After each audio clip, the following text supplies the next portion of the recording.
Hi guys, it's Sweet Tooth here again, and it's getting for spring now, so we're going to do a little bit of maintenance on the blade of the STIHL hl75k. I've had this a while. First thing I'm going to do, give it a blast with some WD, both sides. That'll help lubricate the blade.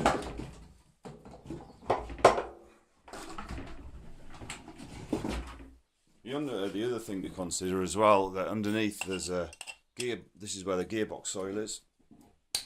So if you give that a stiff, just pull that around there.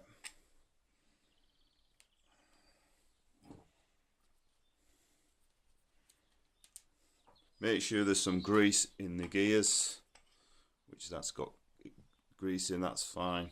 Remember, don't overpack that, because that can cause you more problems than actually having less grease in.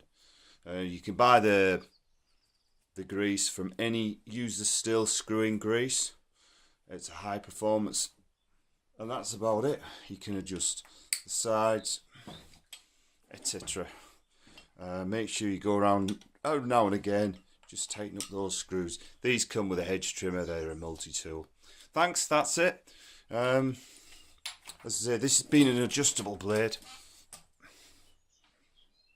It's always important. Thanks for watching, guys. Hope that helped you out. Good luck with your hedge trimming this year. And why not check out my channel and subscribe if you like. It helps me out. Thank you. Bye for now.